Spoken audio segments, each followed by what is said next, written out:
I, 25, female, have spent pretty much my entire life living with my disabled mother, dedicating myself to helping take care of her.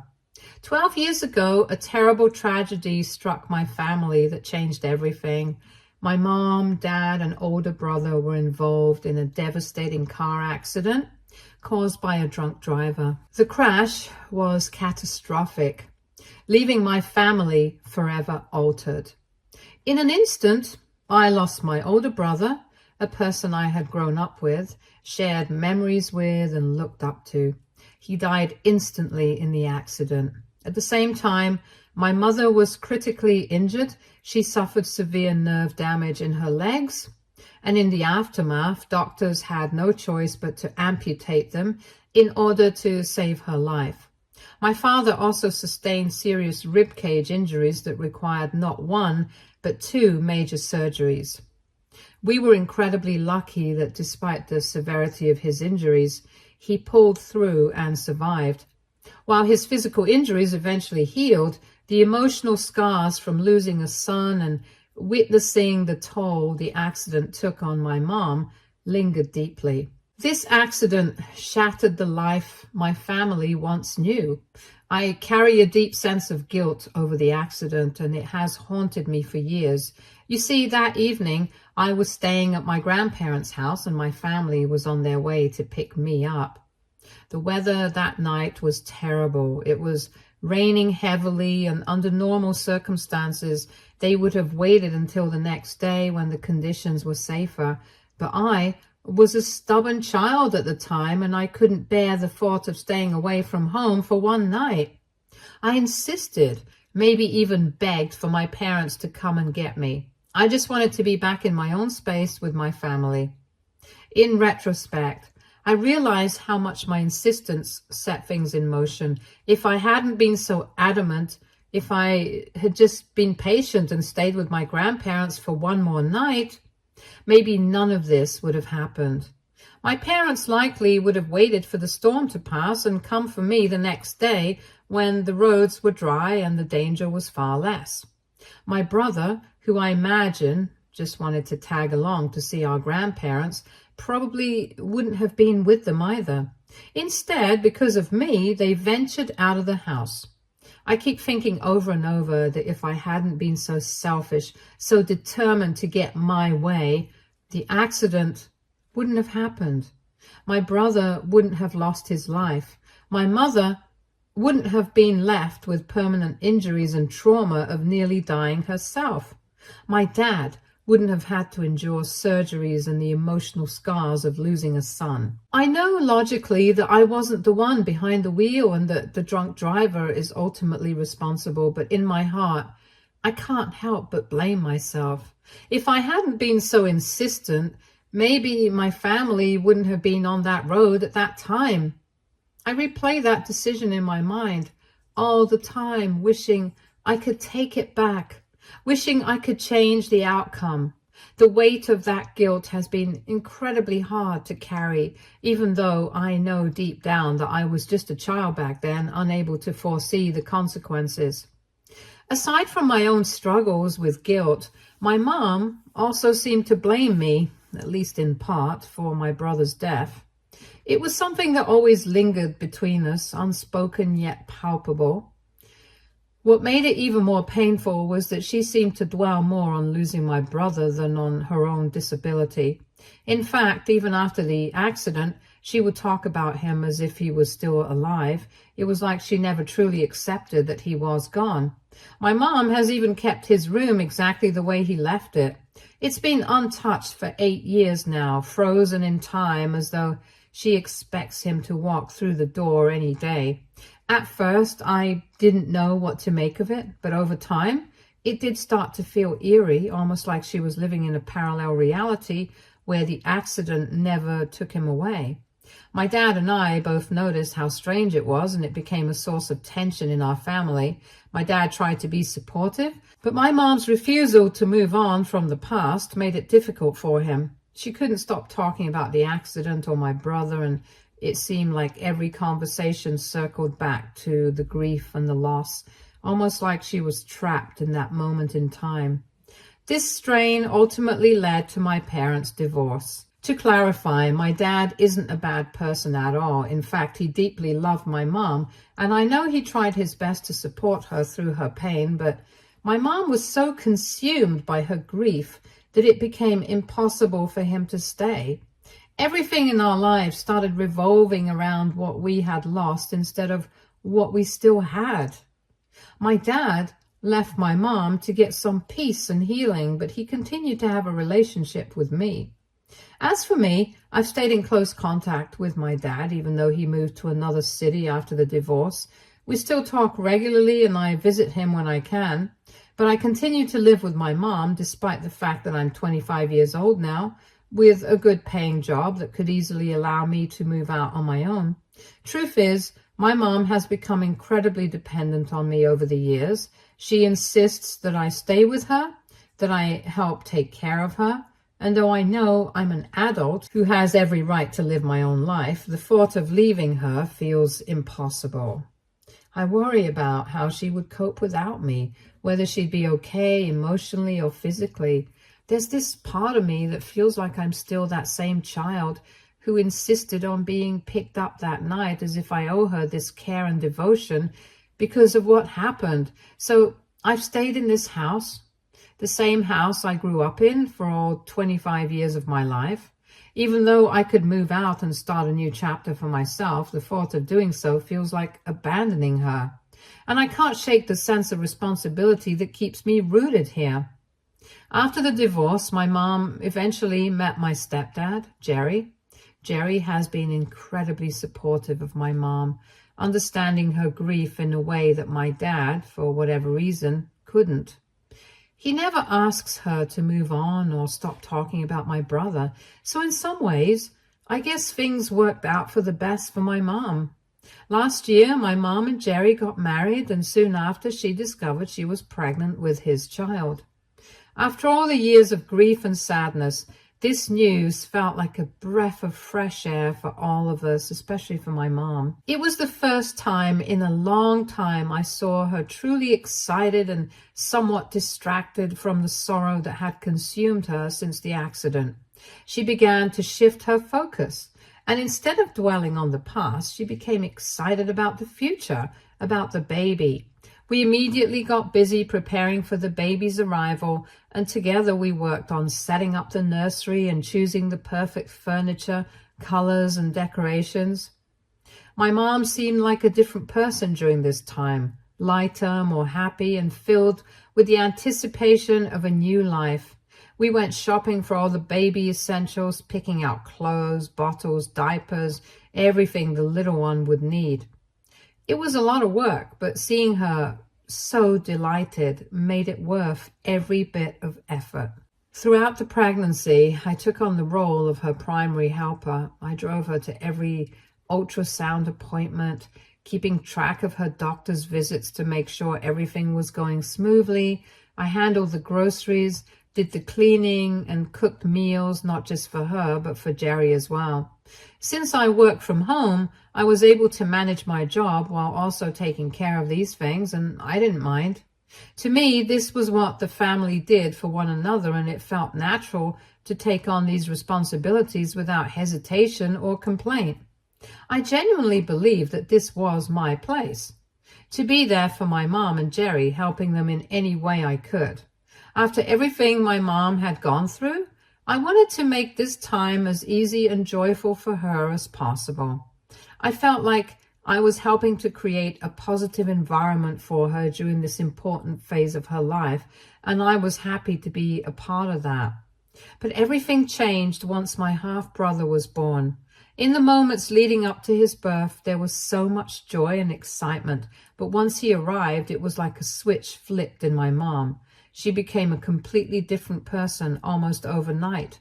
All the gratitude, the closeness we had shared during her pregnancy seemed to vanish. Instead of feeling included in this new chapter of our lives, I suddenly felt pushed aside. My mom's focus shifted entirely to my half-brother, which I expected to some degree. Of course, he would be her top priority. But what I didn't expect was how distant and cold she became towards me. It was almost as if the bond we had built over the past year didn't matter anymore. All the time I spent helping her, supporting her through the pregnancy seemed forgotten. Instead of being part of this new family dynamic, I found myself feeling like an outsider to my own home. Since my mom gave birth, the anger she's always had towards me, stemming from her blame for the accident, has intensified, becoming almost unbearable. It's as if the arrival of my half-brother has amplified all her negative feelings towards me. What used to be subtle resentment has now grown into outright hostility, and it feels like she's taken every opportunity to make me feel unwelcome in this new chapter of her life. For example, she refused to let me hold the baby after he was born. Anytime I tried to offer help, whether it was to give her a break or simply to bond with my half-brother, she shut me down. I remember one night the baby woke up crying, and because my mom was still asleep, I didn't want to disturb her. I thought I was doing something kind by soothing the baby myself, holding him in my arms and trying to calm him down. But then my mom woke up and saw me holding the baby. She completely lost it. She started yelling at me, saying things like I had no right to be anywhere near the baby, let alone talk to him, and how I might be unlucky for her child. Her words cut deeply, and I felt utterly blindsided. Another time we were in the car together. I was driving while my mom sat in the back seat with the baby. He was fussy and wouldn't stop crying. So I tried to talk to him, hoping to distract him and calm him down. But instead of appreciating the gesture, my mom snapped at me. She told me in no uncertain terms to keep my mouth shut and just focus on driving, like I had no right to speak to her child. She then comforted him herself, completely disregarding my attempt to help, as if I had no place to interact with the baby. These incidents weren't isolated. Time and time again, my mom found ways to ice me out, to make me feel like I was a threat or an outsider in my own home. It was as if she was going out of her way to make sure I knew that I wasn't welcome near the baby, and she made it painfully clear that she didn't trust me to be around him. As a result, I started feeling more and more alienated, like she thought I could somehow harm the baby just by being present, just by existing in the same space as him. One evening, everything came to a head. Mom and Jerry had tickets to go to a show for the day, and naturally, I assumed that I would be babysitting my half-brother while they were out. I'm his big sister, and it made sense that I'd be trusted to take care of him for a few hours. But when I mentioned babysitting, my mom immediately shot the idea down, and she insisted on hiring a babysitter instead. Her decision caught me off guard, and I could tell Jerry was surprised too. He tried to reason with her, reminding her that I was the baby's sister and surely I could handle looking after him for just a couple of hours. It wasn't like they were going to be out all night. It was just a short outing, and both Jerry and I thought it made perfect sense for me to stay with the baby. I tried to reassure my mom, telling her everything would be fine and that I was more than capable of caring for my brother. But instead of being reassured, she completely lost her mind again. In a fit of rage, she accused me of being responsible for killing one child, my brother, from the accident, and she yelled that she was never going to let me kill another. Hearing her say those words was like a punch to the gut. It was one thing to feel her unspoken resentment over the years, but to hear her actually voice it so viciously, as if I was some kind of danger to my half-brother, was devastating. Jerry tried to calm her down, stepping in and trying to mediate, but she was beyond reasoning at that point. I could feel my chest tighten and my eyes filled with tears. I couldn't believe that my own mother, the person I had spent my whole life taking care of and supporting, thought so little of me. I didn't even have the energy to argue back. The weight of her accusations, the years of feeling blamed, of being the silent target of her grief, finally became too much. She had confirmed what I had always feared, that she saw me as a killer, that she believed I was somehow responsible for my older brother's death. And now She had extended that blame to my half-brother, acting as if I was a threat to his life as well. To not make matters worse, Jerry asked me to go to my room and give my mom some space, and that is exactly what I did.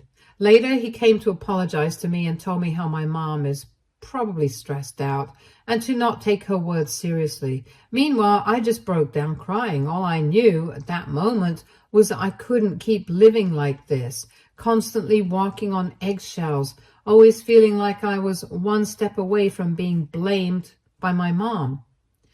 I loved my mom, but the weight of her anger, her grief, and her refusal to let go of the past was suffocating me. And for the first time, I began to wonder if staying with her, if continuing to live in this house, was really what was best for me anymore.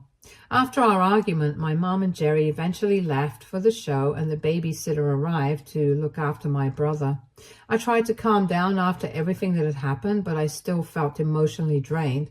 I was in my bed watching TV when about 2 hours later, there was a knock on my door. The babysitter looked worried and informed me that my brother seemed to have a fever. He was sweating a lot and seemed uncomfortable. The concern on her face made it clear that something wasn't right. She explained that she had already tried calling my mom and Jerry multiple times, but they weren't answering her calls. Hoping they'd pick up for me, I tried calling them myself, but all my calls went straight to voicemail. My anxiety started to rise. I wasn't an expert when it comes to babies, and I certainly didn't want anything to happen to my brother, especially after what my mom had said earlier. The babysitter and I made a quick decision to take my brother to the hospital just to be on the safe side. We didn't want to risk waiting any longer, and it seemed like the right thing to do. We drove to the nearest hospital, my heart racing the entire time. I kept thinking about all the things that could go wrong and how my mom would react if anything happened to them. At the hospital, the doctor examined my brother and diagnosed him with a fever. Thankfully, the doctor reassured us that it was nothing too serious, but they emphasized that it was a good idea to have brought him in since we didn't know exactly what to do. Hearing that calmed my nerves a little, though I was still worried about how my mom would respond when she found out. I left several voicemails for both Jerry and my mom, telling them where we were and what the doctor had said. Despite being only a few hours away, they still weren't responding, and I couldn't understand why. They had told me that they would only be gone for 2 to 3 hours, but by now, almost 5 hours had passed and there was still no word from them. Finally, after what felt like an eternity, my phone started ringing nonstop. It was my mom and Jerry, and they had finally checked their phones. My mom's voice was filled with panic, and she sounded like she was on the verge of tears as I explained what had happened and what the doctor told us. I reassured her that everything was under control, that the doctor had said bringing my brother to the hospital was the right call and that he was going to be fine. I could hear the relief in Jerry's voice as he assured me that they were on their way to the hospital and would be there soon. Even though I knew I'd done the right thing, I couldn't help but feel anxious about how my mom would react when she saw me. After all the tension and the hurtful things she'd said earlier, I wasn't sure if she'd be thankful or if she'd somehow find a way to turn this against me. When my mom and Jerry arrived at the hospital, the doctor reassured her that my brother would be okay. However, she wasn't as relieved as I had hoped she would be. Instead, she looked furious, like she was forcing herself to hold back in front of others. Her eyes were cold, and I could tell she was biting her tongue, saving her anger for when we were alone. A little later, my mom asked me to follow her outside. I glanced at Jerry, feeling a wave of panic wash over me. He looked just as confused and worried as I was. Nevertheless, we both followed her outside, dreading what was about to happen. As soon as we stepped outside, my mom turned to face me. She tore into me, telling me that she couldn't trust me around my brother anymore and that somehow I must have done something to make him this unwell. Jerry, trying to be the voice of reason, pointed out that the babysitter had been with the baby the whole time, and the fever could have come from anywhere. But my mom didn't care. She cut him off and kept hurling accusations at me, calling me bad luck. But then she went even further, saying things that I was a shameful mistake, words I never thought I'd hear from my own mother. She said she regretted ever giving birth to me, that I was the devil's pawn, and wherever I went, people died around me. The sheer hatred in her voice was shocking, and my mind went numb from the pain of hearing those words. She even said she wished every day that I had died instead of my brother in that accident. Jerry, clearly struggling to comprehend what was happening, tried to calm her down, but it was too late. All the years of guilt, resentment, and trying to make it up to her just came boiling to the surface. I lost it on my mom. I told her straight out I knew she blamed me for the accident, that I wasn't stupid or oblivious to her constant coldness and the way she had treated me all these years. I had spent my entire life doing everything I could to make her life easier, to somehow repay a debt I never owed in the first place. But I was done. I couldn't take it anymore. I pointed out that I miss my brother too, every day. His death was a tragedy that broke all of us, not just her. But I wasn't going to keep letting her walk all over me, treating me like a scapegoat for something that wasn't my fault. I loved my half-brother deeply, but if she genuinely believed that I was a danger to him, then what was the point of me staying any longer? If she saw me as a threat, if she thought I was cursed, then there was no place for me in that house anymore. I didn't even wait to see what she had to say in response and simply left. I could hear Jerry calling after me, trying to get me to come back, but I was beyond exhausted from the constant blaming game. Meanwhile, my mom kept screaming after me how she hoped to never see me again and that she wished that I would just be gone from her life. So that very night, I packed my bags and left, and I didn't know where else to go but to my dad's place. Thankfully, he was more than happy to have me. He welcomed me in with open arms, and for the first time in years, I felt like I could finally breathe. There was no tension, no accusations, no walking on eggshells. It was a relief. For the past 2 months, I've been living with my dad. It's been a strange adjustment trying to figure out who I am outside of the caretaker role I'd been for my mom my whole life. But I will say that it's been peaceful living with him. However, things with my mom haven't completely quieted down. Even after I had left, she continued to call and leave voicemails demanding me to come back home. But here's the thing, not once in those messages has she even once apologized to me. She never acknowledges the hurtful things she has said to me and never admits that she has gone too far. Instead, in one voicemail sent to me last week, she even called me selfish for leaving her house and dumping all the household responsibilities on her. She said, I knew how she was disabled because of me, and now I just abandoned her. It is like she completely ignores all the pain and exhaustion I've been carrying around for years. In her mind, I have wronged her by leaving, and she sees my departure as just another betrayal. I think blocking her from everywhere is the only way I can protect myself from being dragged back into that toxic cycle again and again. I love my mom, but I can't go back to that life, not after everything she's put me through. AITA for cutting off contact with my mom. Update 1. It's been a month since my last update, and I have been going regularly for therapy. Thank you to everyone for your kind words. I realize now that the reason I let my mom blame me for so long was because I was just a child and I thought that kind of treatment from her was normal after the accident. However, after talking to my therapist, I've come to understand just how wrong it was for her to treat me that way. As a result, I plan on cutting ties with my mom.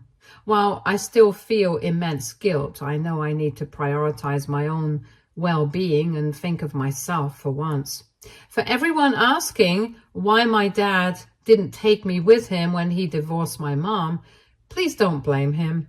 It was actually my decision to stay with her even after I turned 18. I had been so conditioned to prioritize her needs over mine that I didn't know any different. If it weren't for my half-brother being born, I probably would have continued catering to her, completely ignoring my own well-being. Jerry has kept in touch with me throughout all this, and even though none of this is his fault, he's apologized to me countless times and checked in on me regularly. Update 2. Okay, this is an update I never expected would happen, but here we are.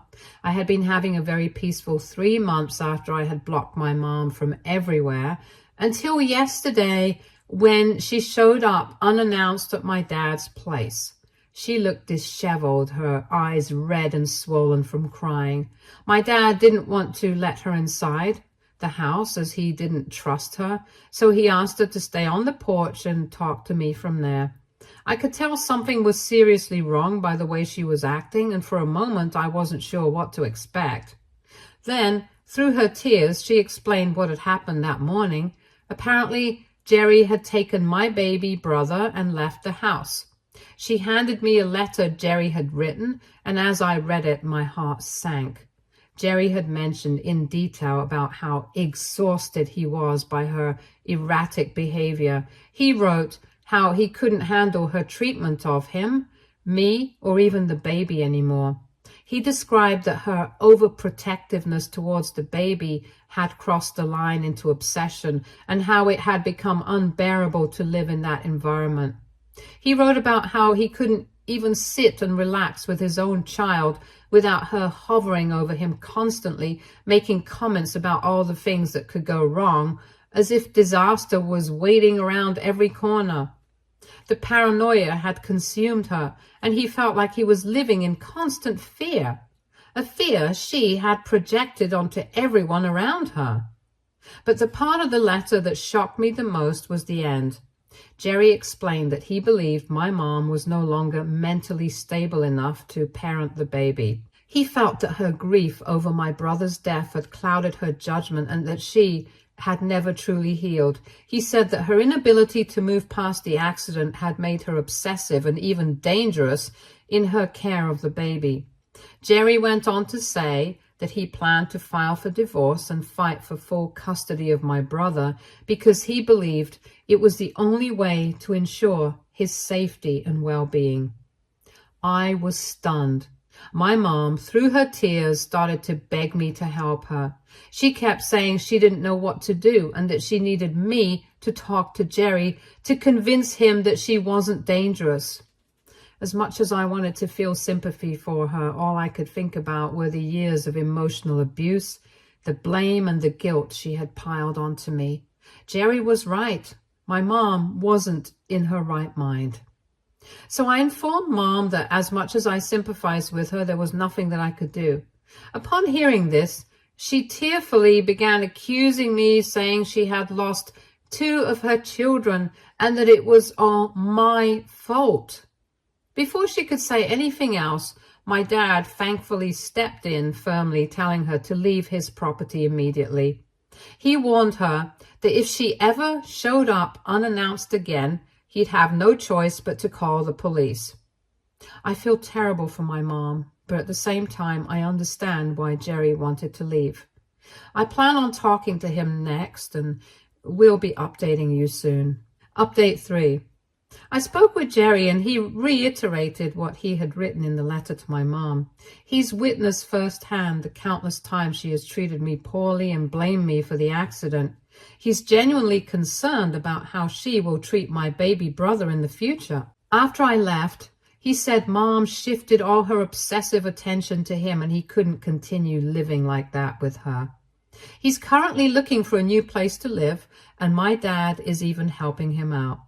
Honestly, I don't blame Jerry at all for leaving my mom, and I hope, for my brother's sake, Jerry gets full custody of him during their divorce. Stay tuned for more stories from our girl relationships.